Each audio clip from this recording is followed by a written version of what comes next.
ধ্রুবজ্যোতি বরকে অনেকে চেনেন, চট্টগ্রামের অনেক দিনের পুরনো আন্দোলনের কর্মী।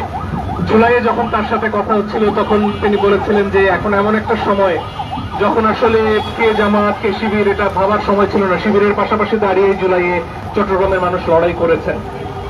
প্রশ্ন হচ্ছে সেই ঐক্য আজকে কি ভয়ঙ্কর ভাবে তারা ভাঙছে সেটা দেখার বিষয়।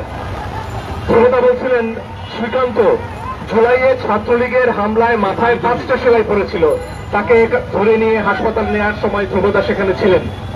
আজকে শিবিরের হামলায় তার মাথায় 6টা সেলাই পড়ল। এটাই কি আপনাদের নতুন বাংলাদেশ? এভাবে আপনারা ঐক্য করবেন? প্রশ্ন হচ্ছে শিবিরের তরফ থেকে ক্ষমা চাওয়া হয়েছে, সেই ব্যক্তিকে আজকে শুনলাম বহিষ্কার করা হয়েছে। তো সরকার কি তার চেয়েও দুর্বল? সরকার এই ছেলেটিকে এখন পর্যন্ত গ্রেফতার করতে পারল না যে এত নির্লজ্জভাবে একজন নারীর গায়ে আঘাত করতে পারে।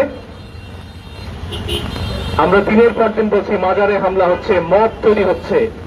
এই মবের ব্যাপারে সরকারের উদ্যোগ কোথায়? সেখানে সরকারের খুব দ্রুত পরিষ্কার উদ্যোগ নিতে হবে। এই হামলাকারীরা যারা মব তৈরি করছেন তাদের বিরুদ্ধে অবশ্যই ব্যবস্থা নিতে হবে। সেটা যদি না করা হয় তাহলে যে নতুন বাংলাদেশ যেখানে আমরা বলছি আমরা সবাইকে নিয়ে একসাথে চলতে চাই, সে স্বপ্ন তো অনেক দূরেই থেকে যাবে। কারণ এই বাংলাদেশ নারীর বাংলাদেশ। নারীদের যখন সামাজিক যোগাযোগ মাধ্যম থেকে শুরু করে এখন বাস্তবে পর্যন্ত আঘাত করা হয় তখন সরকারের ভূমিকা কোথায়? নাকি এই সরকার মনে করেন নারীদের বাসাতেই থাকা প্রয়োজন, বেরিয়ে আসাটা ভুল হয়েছে?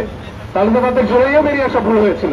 আপনারা আজকে যেখানে বসেছেন সেখানে আপনারা বসতেন কিভাবে এই নারীরা রাস্তায় না বেরিয়ে আসলে?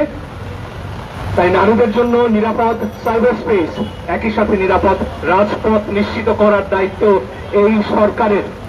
এবং এই সরকার যদি সেই দায়িত্ব পালন না করতে পারেন অসংখ্য মানুষ, অসংখ্য নারী আবারও রাজপথে নামবেন এবং তাদের অধিকার আদায় করবেন। এই রাজপথ নারীর, পুরুষের, মুসলমানের, হিন্দুর, সমতলের মানুষের, পাহাড়ের মানুষের, সবার জন্য এই রাজপথে বেঁচে থাকার, টিকে থাকার, নিরাপদ থাকার অধিকার নিশ্চিত করতেই হবে। নইলে ঝড় ঝঞ্ঝা যাই আসুক না কেন লড়াই কিন্তু আমরা চালিয়ে যাব। অনেক ধন্যবাদ সবাইকে।